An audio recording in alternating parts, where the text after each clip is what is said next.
대통령 후보부터 시작하겠습니다. 3명의 후보에게 주십시오. 자, 15분입니다.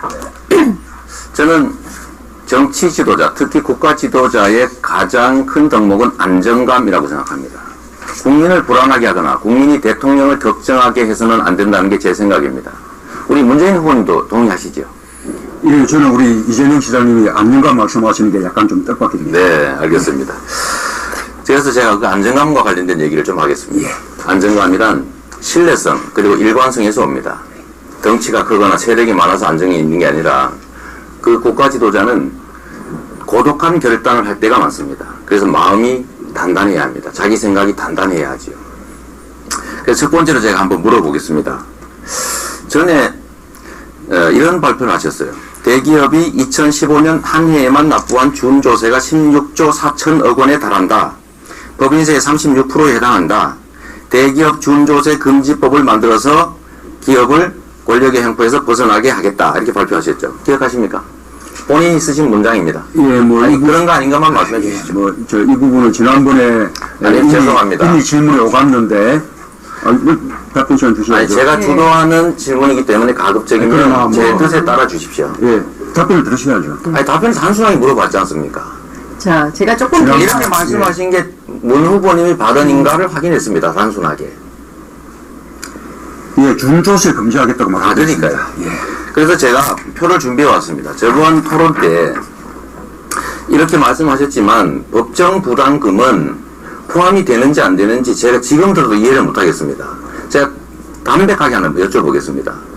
지금 문 후보님은 준조세 중에 들어있는 후원금 1조 4천억, 그 다음에 법정 부담금 15조 원 이렇게 지금 구성이 되어 있는데 법정 부담금 15조 원을 폐지하시겠습니까? 그냥 두겠습니까?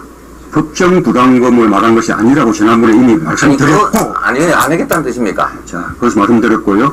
지금 우리가 지금 보고 있는, 이 최수실 국가공단의. 아니, A를 물으면 A를 답해 주시고, A에 대해서 B의 얘기를 하지 마시고, 부평농단이 왜 나오십니까? 법정 부담금을 폐지하게 되면 15조 원의 국민 부담이 늘어나게 됩니다.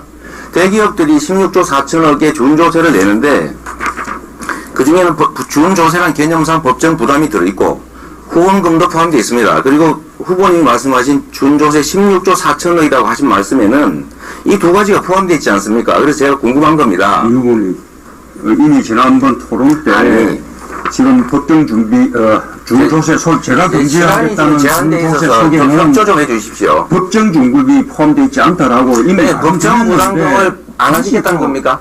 법정 준비 부담금을 폐지하지 않는다. 별개다라고 말씀드립니다. 폐지하지 않는답니까? 별개답니까? 아니, 법정 부담금이 뭐가 문제겠습니까? 법에 따라 되는 것인데. 폐지하지 않는다는 뜻이죠. 그렇죠. 그래서 제가 드린 말씀입니다. 전에 이 발표문은 분명히 법정 부담금이 포함되어 있습니다. 국가 지도자가 되실 분으로서는 본인이 발표하는 정책이 어떤 정책인지를 당연히 알아야 하지 않습니까? 말을 바꾸신 거 아닙니까 또. 이러니 국민들은 15조 원을 폐지하는구나라고 이 발표문에는 믿었다가 오늘 말씀하시니까 이번에는 폐지 안 하는구나 이렇게 생각하면 불안하지 않습니까? 그 발표 속에 법정 부담금을 폐지하겠다는 표현이 어디 있습니까? 준조세 규모가 학계에서 통용되는 대로 이런 규모에 달한다라고 표현한 것이고 최소한 그러면 이걸 분리해서 표현했었어야 됩니다. 좋습니다. 저는 이제야 이해가 됐습니다. 다행입니다. 15조 원을 폐지하면 국민들이 가구당 100만 원씩 더 낼 뻔했습니다. 자, 이 정도는 네, 됐습니다. 네, 네. 아니, 이 정도만 확인하면 됐습니다. 네. 자, 그 다음에 자, 이 부분은 우리 사회를 요금 드립니다. 좀 이때 답변할 시간 줘야 되지 않겠습니까? 자, 지금 단문 단답형의 질문이라면 제가 괜찮을 텐데 질문이 좀 길었기 때문에 약 10초간 답변. 30초 너무 짧은가요? 30초 드리겠습니다. 동의하십니까? 예. 좀 과하신 것 같습니다. 30초 정도 드리세요. 10초. 네, 원하십니까? 어떻게 생각하십니까? 30초. 시간이 가고 있는데 잠깐 카운터 눌러주세요. 30초 동의하십니까? 잠깐만요. 후보님 잠깐만요. 30초 동의하십니까? 네, 하십시오 그냥. 예. 두 분이 좀 아니, 하십시오. 30초. 30초 괜찮으십니까? 자, 그럼 30초 문 후보님 답변 기회 드리겠습니다. 저는 이재명 후보 이 질문에 좀 유감스럽습니다. 이번에 준조세 금지라는 그 처방이 이번에 최순실 국정농단 속에서 드러난 이 재벌과 정권 간의 정경유착, 또 그것을 통해서 오간 검은 돈, 이런 부분들을 일체 없게 하겠다라는 취지라는 것은 누구나 다 알 수 있는 바입니다. 법정부담금은 법적인 제도에 의해서 부담하는 것이기 때문에 거기에 해당하지 않는 것이죠. 이번에 삼성을 비롯한 재벌 기업들이 네. 말하자면 정권에 의해서 뜯긴 돈들이 네. 얼마나 많습니까? 그런 것을 일체 없애겠다라는 취지다라고 정리하고 넘어갔습니다. 네, 알겠습니다. 다행스러운 일입니다.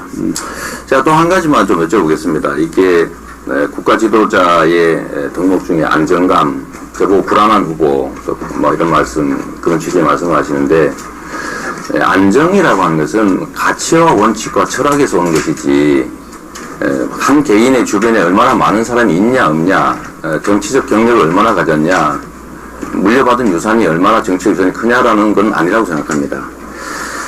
혹시 전윤철 선대위원장께서 악성노조 때문에 일자리 만들기가 어렵다 이런 말씀한 거 기억하십니까 혹시? 모르겠습니다. 네. 바로 그 점입니다. 우리 문 후보님 주변에 소위 기득권자들이 엄청나게 많이 자꾸 모이고 있습니다.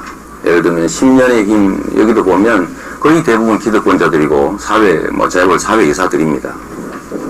전윤철, 이분이 말씀하셨는데, 이분이 나중에 문 후보님께서 대통령이 되시면 어딘가의 역할을 맡고 자기의 권한을 행사하겠지요. 근데 후보님하고 상의도 안 하고 이런 발표를 막 하십니다. 악성노조, 의료 민영화 이런 말씀하시는데, 이렇게 하면 나중에 문 후보님의 뜻과 다른 이런 표현들이 자꾸 생길 때 어떻게 하시겠습니까? 우선은 과거에 그분이 무슨 말씀을 하셨는지 잘 모르겠지만, 그분이 하신 말씀 모두를 다 책임지라고 하는 것은 그 무리라고 그렇게 생각이 되고요. 지난번에도 그 10년의 힘에 이렇게 모인 분들 가운데 삼성 출신들이 많다. 그렇게 좀 왜곡된 말씀을 하셨어요. 근데 그 이후에, 토론회 이후에 우리 온마이뉴스 등에서 팩트 점검을 해본 결과 그것이 사실이 아니라고 그렇게 이제 확인된 거 아니겠습니까?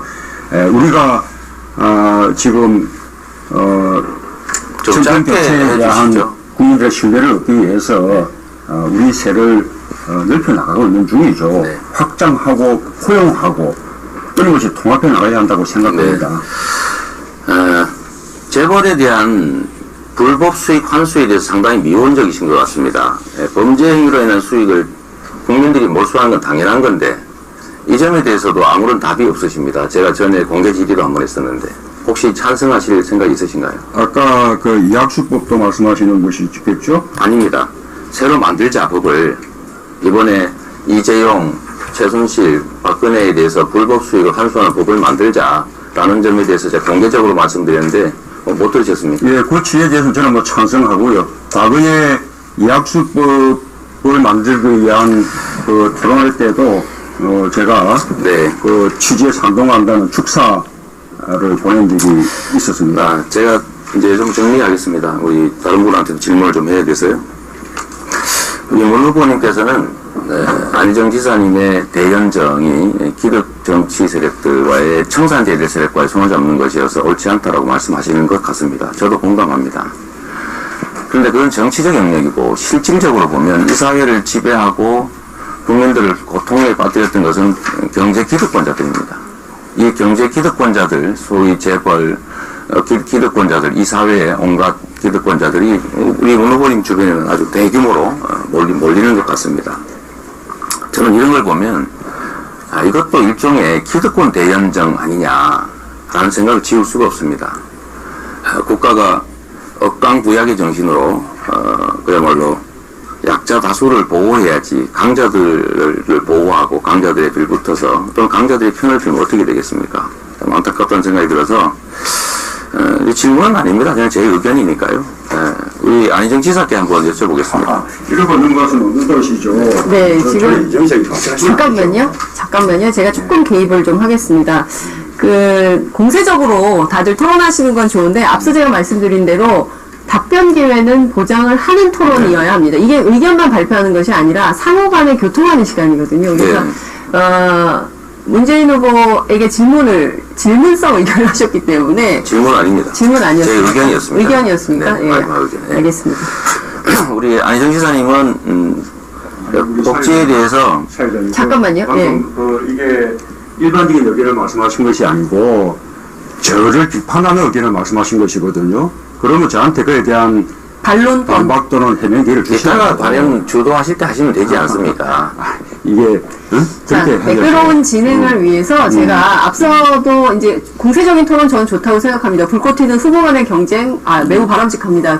그렇지만 제가 듣기에도 질문성 의견이었기 때문에 30초간 답변 기회를 드리고 넘어가도록 하겠습니다. 저는 우리 이재명 시장님이 이게 재벌 해체를 주장하시는데요. 우리가 이 적벽청산으로서 재벌 개혁을 요구하는 것은 공정한 경제 생태계를 만들고 재벌 자신도 오히려 세계적인 경쟁력을 높여주자는 그런 취지입니다. 재벌을 해체하자 또는 기득권자들 일체 다 타도하자 일체 다 배제하자 이런 식으로 해서는 새로운 대한민국을 열어갈 수 없다고 생각합니다. 아까 네. 30초 드렸습니다. 자, 제가 재벌 이어가겠습니다. 체제 해체를 얘기했지 재벌 해체를 얘기한 일은 없는데 왜곡 안 해주시면 좋겠습니다. 저는 재벌의 가문들의 부당한 지배를 제거해서 재벌 대기업들이 제대로 된 국제 경쟁력을 갖고 국민의 사랑을 받는 기업이 되게 하자라는 것입니다. 안희정 지사님 기본소득 관련해서 제가 전에 한번 말씀드리다가 말았는데요. 기본소득이라고 하는 게 복지의 확대이기도 하지만 기본소득을 통한 국민의 가처분 소득의 증대, 재벌에 대한 증세를 통한 국민 복지의 확대, 노동소득 증대, 이거 바람직한 방향 아닙니까? 기본소득을 통해서 노동소득을 증대시킨다. 아니, 그것 둘 다 포함해서. 네, 노동소득, 일자리를 통한 소득 증대가 가장 바람직한 방법 아니겠습니까? 네, 동의합니다. 네. 그런데 국가의 기능이 국민의 가처분 소득을 늘려서 경제 순환을 정상으로 다시 되돌려야 된다라고 하는 게 최근에 IMF라든지 국제금융기구 경제학자들의 주장이고 우리 문재인 후보님 이전에 말씀하셨던 소득주도 성장론이기도 합니다. 물론 그게 기본소득의 형태로 바람직한지 복지의 증대 형태로 바람직한지는 판단에 있는 얘기겠죠. 그러나 만약에 28조 원 정도를 29세 이하 청년들, 아동들, 65세 이상 노인, 그리고 장애인, 농어민들에게 제대로 지역화폐로 지급해서 그 지역 경제가 살아나고 국민의 가치고 소득도 늘어나고 그걸 통해서 경제도 활성화되고 기업의 매출도 늘어나고 투자 기회도 늘어나고 이렇게 하는 것이 잘못된 겁니까? 이게 공짜입니까? 잘 되고 못 되고의 문제가 아니라 저는 그 방식을 동의하기가 어렵습니다. 지금 현재 일자리를 통해서 좋은 일자리를 통해서 임금 양극화를 시정해서 소득 배분을 높이는 것이 우선입니다. 또한 그 예산이면 저는 기본적으로 우리가 복지제도라고 하는 기존의 사회보험과 그리고 또한 사회 취약층과 근로 능력을 상실한 장애인, 노인 빈곤, 아동 보육에 대해서 그 돈을 저는 쓰겠다. 돈이 우선적인 순서에 있었으면 저는 걔네가 다르다는 말씀드립니다.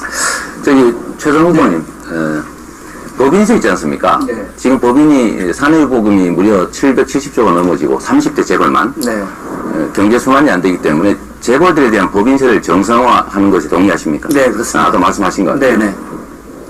그러면 만약에 우리가 복지 확대를 위해서 또는 국가 경영에 필요한 비용을 조달하기 위해서 증세를 해야 된다면 네. 법인세를 먼저 해야 합니까? 소득세나 이런 것들, 부가세 이런 걸 먼저 해야 됩니까? 이제 그 부분에 대해서는 우리 후보님이 관심이 많으신데 이게 이제 학자들마다 견해도 많고 그렇지만 일단은 전반적인 소득의 불균등 현상이 오는 데는 재벌 중심의 이런 특혜적 구조가 많기 때문에 법인세 중심으로 가야 된다고 봅니다. 네. 근데 이제 저희들이 이 논의를 할 때는 후보들의 입장도 중요하지만 어쨌든 충분한 그 개별 단체들의 의견을 수렴하지만 네. 저는 우리 후보님의 어떤 재벌 중심의 어떤 제왕적 구조 또 그를 통한 어떤 이 세수의 확보 부자 증세 이런 부분에서는 네. 기본적으로 의견을 같이 합니다.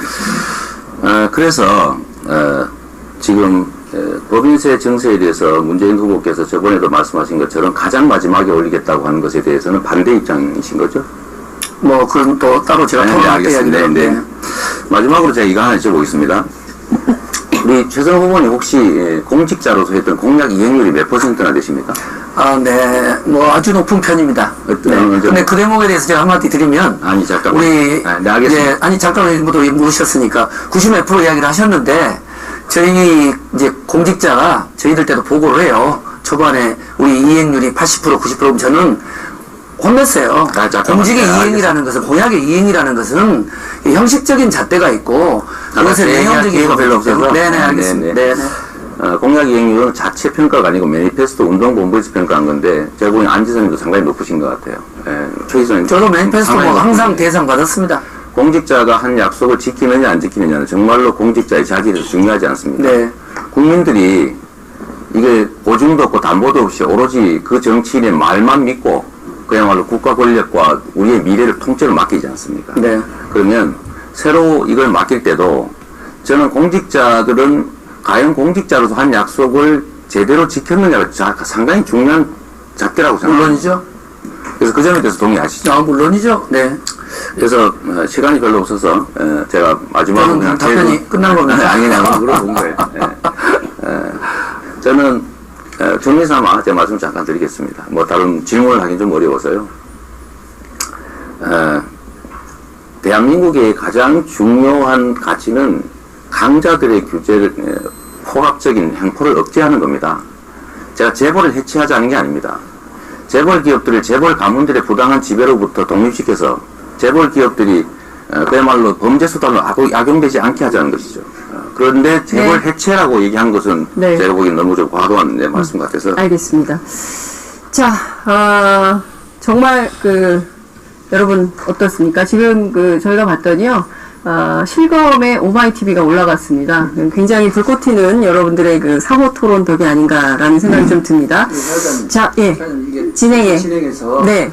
어쨌든 또 좀 이렇게 공정한. 네. 후보 간의 시간 배당도 중요하지만. 네. 내 후보가. 네. 좀 이렇게 균형적인 토론이 되도록. 네. 잘 좀 이렇게 이끌어 주십시오. 네. 알겠습니까? 제가 잘 못하고 있어요. 아니, 잘하고 계시네요. 죄송합니다. 자, 다음은 문재인 후보의 주도권 토론 시간입니다. 토론 시간은 모두 15분입니다. 방금 우리 최순 후보님의 어떤 의견을 이야기할 수 있는 그런 기회를 주문받은 것이 아니고 일종의 이재명 시장님의 주장을 펼치기 위한 일종의 수단으로 질문을 받은 것 같아요. 예, 제가 그래서 다시 또 최순 후보님께 좀 기회를 드리고 싶은데 아까 못한 답변 말씀해 보시죠. 아주 중요한 이야기입니다.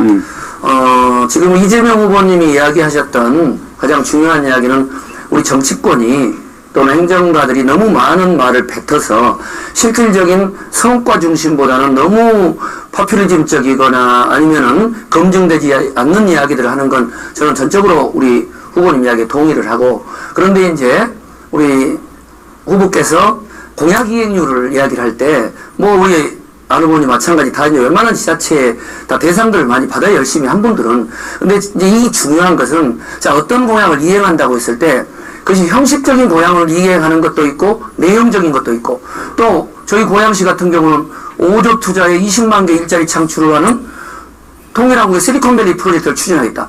평화통일 특별시를 추진하겠다. 이건 공약이 100% 이행될 수 있는 게 아닌 거거든요. 그래서 모든 부분이 그렇지만 형식적인 공약 이행률도 중요하지만 어떤 가치를 가지고 얼마나 핵심적인 정책을 펼쳤느냐, 이게 저는 중요하다는 말씀을 드리고 싶었는데 전달됐을 거라고 봅니다. 네.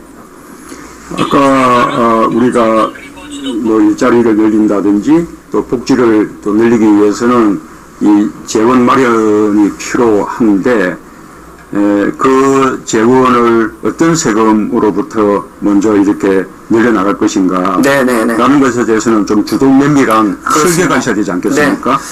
필요한 재원 규모와 그것을 통해서 확보할 수 있는 또 세수정대를 서로 이제 비교해가면서 해야 될 텐데 우선 이명박 박근혜 정권 들어서 서민정세를 통해서 고소득자들과 저소득자들 간의 이 세금 조세, 이 공정, 평등 이런 부분이 완전히 무너졌지 않습니까?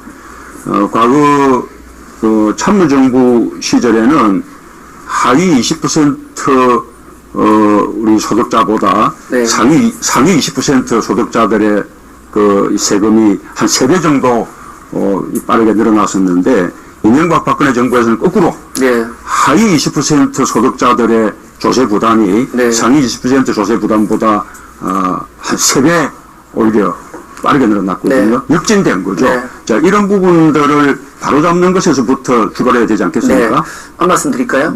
그러니까 이제 아까 우리 이재명 후보님하고 문 후보님하고 논쟁하고도 연결되는 건데, 이제 우리 사회가 과거에 너무 재벌 중심의 성장 전략을 펼면서 그야말로 1%의 어떤 재벌 또 최순실 이후에 어떤 상위 특권층만을 위한 사회가 보니까 불공정 사회가 폭발됐단 말입니다. 그런 점에서 저는 이재명 후보님이 기본소득이라든가 또 특권적 재벌 구조의 어떤 이 세수 구조, 법인세 인상 이런 부분은 전적으로 찬성을 합니다. 그런데 그게 다가 아니라는 것이죠. 법인세 증세를 통한 정상화도 있지만 기본적으로는 국가의 성장 동력을 확대시켜서 4차 산업을 육성하고 또 남북 간의 위기 관리를 해내고 그 다음에 벤처기업과 중소기업과 여러 가지 또 이 사회적 경제를 활성화시키는 세수의 증대도 필요하다고 보고요. 그리고 소득세와 관련해서도 그렇고 또 하나 중요한 점은 중앙적 구조와 지금 지방의 이 소득 불평등 구조가 너무 심각하기 때문에 자치분권 개헌을 통해서 지방 경제를 활성화시켜야 된다. 그러니까 저희들이 적어도 한 나라의 국정 운영을 마지막 마무리 드릴게요. 한 나라의 국정 운영을 할 때는 어느 한 군데 필이 꽂히는 것도 중요하지만 문제의 원인이 구조적인 원인, 주요 원인, 복합적이기 때문에 그런 데 대한 종합적 대응이 저는 필요하다고 봅니다. 네, 뭐 그 점 뭐 동의하고요. 이 법인세의 경우도 우리나라 법인세 이렇게 명목 세율의 그 최고 세율이 OECD 평균에 비해서 그렇게 낮은 것은 아니거든요. 우리가 22%인데 OECD 평균은 22.8% 정도입니다. 그래서 만약에 법인세율을 우리가 30%로 명목 세율을 이렇게 높여버린다면 그러면 세수는 넓지 몰라도 네. 오히려 우리 경제를 크게 위축시키고 해외 기업들이 우리나라에 들어오려고 하지 않게 되겠지요. 그래서 법인세 정세에 대해서도 우선 실효 세율을 높여나가고 네. 또 최저한 세율을 높여서 실질적인 법인세 부담을 높여나가는 것을 우선으로 하고 네. 그 이후에 또 명목 세율의 인상에 대해서는 좀 더 주도 면밀하게 검토하에 해줘야 된다. 네. 이때 동의하지 않습니까? 기본적으로는 공감하는데요. 문 후보님 말씀에 한 말씀 좀 추가드리고 싶은 말씀은 어떻든 그동안에 우리가 이 박정희 시대 이래로 재벌 중심의 성장 전략을 해오면서 거의 모든 성장의 수혜가 1%의 재벌로 가 있기 때문에 그런 어떤 법인세에 대한 실효세율이든 명목세율이든 옮기는 데 따르는 부담도 있지만 다른 이를테면 서민들이나 또는 절대다수의 시민들, 자영업자들 이런 분들이 갖는 이 세수 증대에 따른 또는 증세에 따르는 문제점에 비한다면 그래도 재벌이 1%에 10%의 이런 특권층들이 그 부담을 안아야 된다. 저는 이렇게 생각합니다. 우리 안희정 후보님은 이렇게 삼농혁신 뭐 아주 높이 평가받고 있고 저도 그렇게 평가를 합니다. 그래서 이거는 정말 제가 궁금해서 이렇게 물어보는 것인데 우리 이 농업 부분이 너무나 어렵기 때문에 이 농업, 농민 또 이 농촌에 대해서 많은 대책들이 필요한데 그 가운데 가장 해결하기 어려운 부분이 이른바 살것 문제 아니겠습니까? 그 문제는 어떻게 해결하려는 보관이 있습니까? 이것은 제가 정말 저도 좀 배우고 싶어서 물어봅니다. 예, 지금 현재 우리가 연간 국내 소비량이 390만 톤가량 소비가 됩니다. 뭐 모든 것까지 포함해서 쌀이. 근데 보통 지금 몇 년 동안 평균 420만 톤이 생산되고 있습니다. 이 자체로 좀 남습니다. 그래서 농민들께서는 이 과잉 공급된 쌀량을 ODA나 대북 지원으로 좀 예전에는 해소를 했는데 이게 해소가 되지 않아서 쌀값이 폭락하고 있다고 생각하고 계십니다.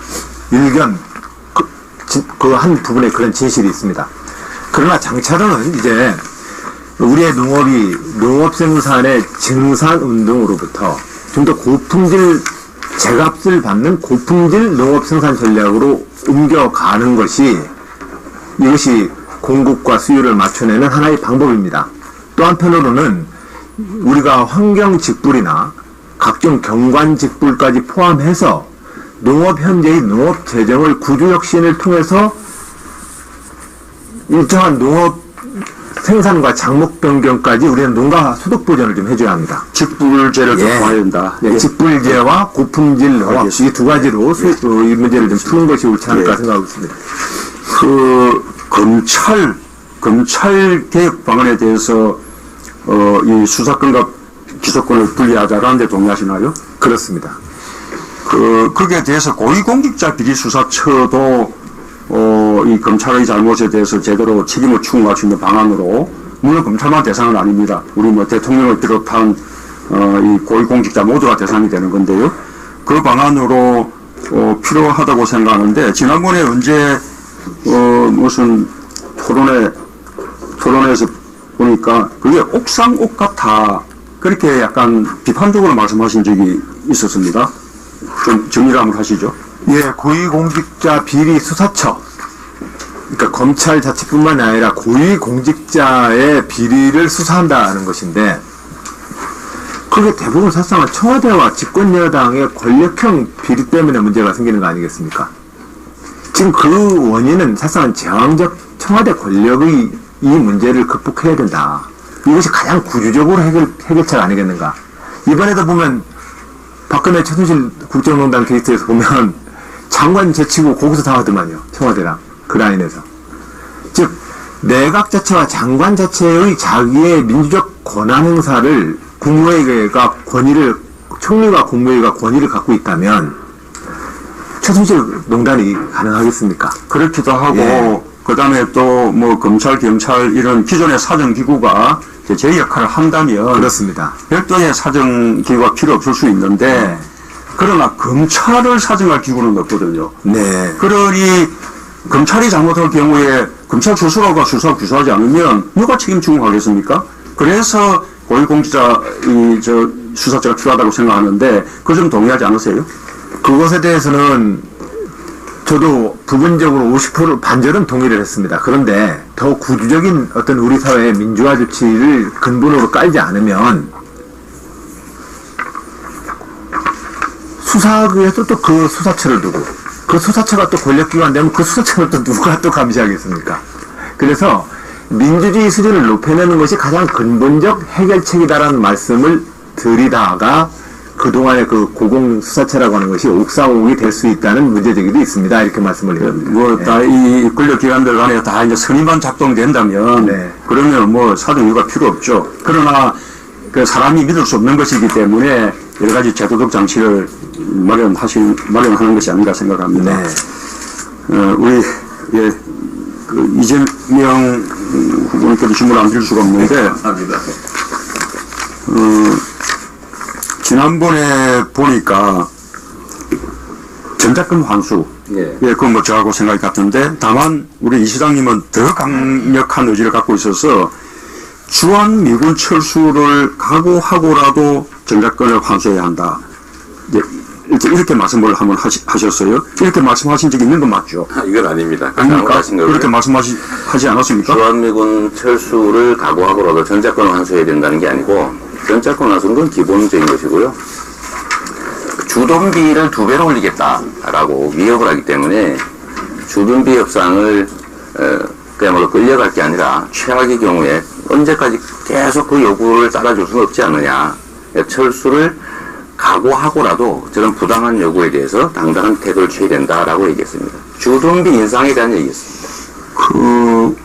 국민생생 대한민국 자치단체장 초청 다운홀 미팅, 이게 금년 1월 3일 날 네. 뭐 있었다고 하는데, 여기서 말씀하시기를 독립국가가 어떻게 외국 군대에 자신의 국가 방위를 맡기고 의존할 수 있느냐. 네. 심지어 전시작전 통제권까지 맡기고 있다. 네. 이제 이 부분은 저도 뭐 공감하는 네, 네. 편이고요. 자신의 군사적 이익 때문에 철수할 수 없는 상태라는 점을 활용해 이번 기회에 주한미군 철수를 각오하고, 그에 대비해 자주국방정책을 수립해서 진정한 자주국가를 태어나게 한다. 이렇게 말씀하셨거든요. 네, 그래서 네.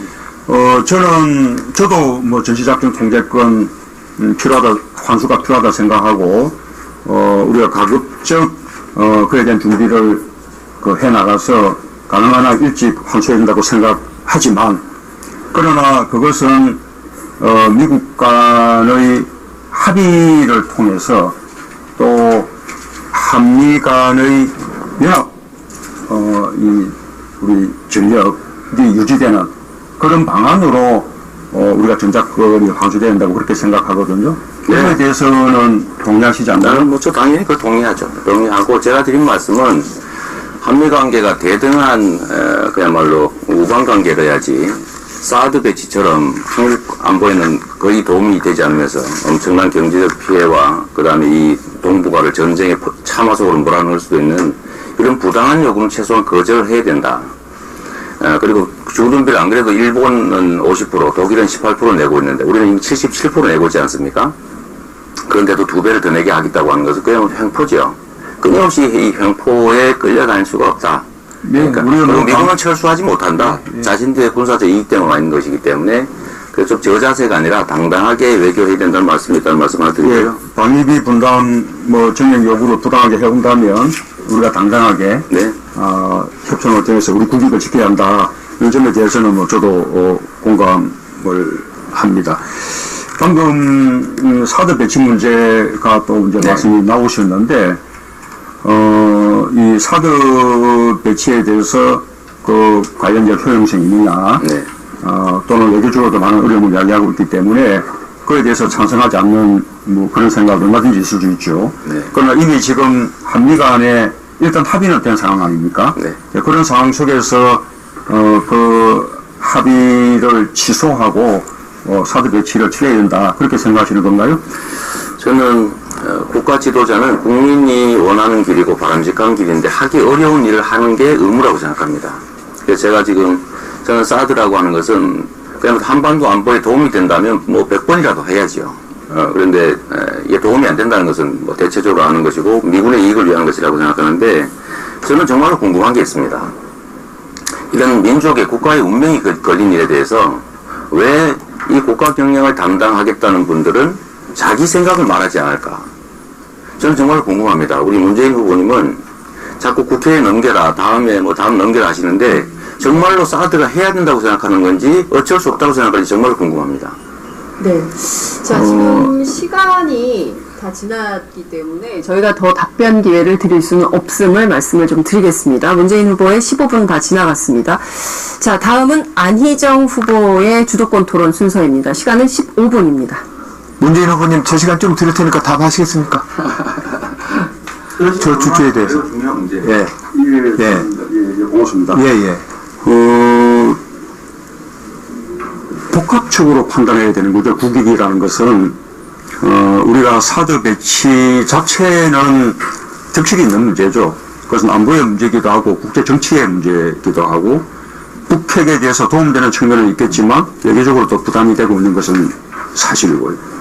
그러나 또 한편으로는 한미 동맹 관계도 중요하기 때문에 이미 또 한미 간의 합의가 있다는 사실 자체를 우리가 있는데 그것을 일방적으로 취소하기는 또 쉽지 않은 것이죠. 그래서 전면적인 재검토를 통해서 내부적으로 공론화와 국회 비준 절차를 거치고 또 대외적으로는 미국과 중국과 외교적으로 긴밀하게 협의하면서 합리적인 결정을 해나가야 된다라고 주장하는 것이죠. 왜 지도자들이 좀 분명하게 입장을 한 문제에 대해서 얘기를 안 하는지 모르겠다라고 하는 이재명 후보님의 그 의문이 굉장히 중요한 쟁점이기 때문에 제가 문재인 후보님께 말씀 기회를 제 시간을 할애해서 올렸습니다. 하나 더 말씀드리면 이런 문제는 오히려 전략적인 모호성을 필요하는 순간까지는 유지할 필요도 있는 것입니다. 그것이 외교죠. 그런 점에서 원래 최 후보님 못 하려고 하는데 여기 얘기 나온 김에 그러면 이재명 후보님 어떻습니까? 지난번 우리 토론회 때 사드 문제는 한미일 군사 동맹과 미 MD 체제를 통한 그 중국 봉쇄 전략이다라고 이제 좀 확정적으로 좀 말씀을 그때 하시더군요. 그것도 사실은 충분히 우리가 그런 문제의식을 갖고 한미 동맹에서 우리의 문제의식을 가져야 합니다. 저희 입장은 한미 동맹과 한미일 동맹을 통해서 국제적인 분쟁의 최전선으로 대한민국 끼면 안 된다는 생각을 저도 가지고 있습니다. 그런데 현재 이 사드 문제와 한미 동맹을 당장 그 중국 봉쇄 전략을 하고 단언을 해버리시는 것은 난 좀 놀랬습니다. 왜냐면 그렇게 되면 장차로 대한민국의 대통령이 되셨을 때 미국과 중국에 대한 외교적 전략을 펴는데 굉장히 다채워져 버리거든요, 스스로. 그래서 그렇게 단언을 해버리면 그러면 우리 한미동맹은 무조건 중국 봉쇄 전략의 연합작전이 돼버리거든요. 그래서 스스로 외통수가 돼버리거든요, 그렇게 말씀하시면. 그래서 난 좀 걱정이 들었습니다. 어떻게 생각하십니까? 이 강대국사에 끼어있는 반도 국가들의 운명은 그야말로 그 지도자들이 어떻게 하냐에 따라서 그야말로 끼어서 사라질 수도 있고 그 강대국들의 힘의 관계를 활용해서 번성할 수도 있죠. 근데 지금 사드 문제는 한미 관계가 거의 종속 관계로 전환이 되면서 대한민국 국익에는 도움이 되지 않는 상태로 사실 미국의 군사적 이익이 관철되는 과정이 맞습니다. 지금 못 빠져나가고 있잖아요. 앞으로 저는 우리 안 후보님께서 이건 합의한 것이니 그 미국과의 관계를 존중해서 이 현 상태에서 뭔가 대안을 만들자는 입장이신 것 같습니다. 그런데 이 첫 단추가 잘못 끼어져서 지금 중국과 미국과의 관계 또 한미 관계, 남북 관계가 전부 혼란이 오고 있습니다. 이 문제 때문에. 잠깐만 여기서 끼면 될까요? 제가 지금 이제 그 사드 문제는 따로 이제 또 논쟁을 해주는데 이것을 갖다가 지금 한미 군사동맹에 따른 대륙봉쇄 전략이다라고 딱 단정을 해버리시면 다음번 대통령 되시면은 이끌기 되게 어렵다는 말씀을 좀 드리는 거죠. 저는 현실에 입각해서 언제나 판단해야지 이 어려운 현실을 외면하고 피한다고 문제가 해결되지 않는다고 봅니다. 우리는 어떠한 그 무엇이 두려워서 침묵이라고 하는 것을 지키는 게 아니거든요. 국가의 5천만의 이익과 안전을 위해서 우리는 침묵할 때는 침묵을 해야 합니다. 난 그렇게 생각합니다.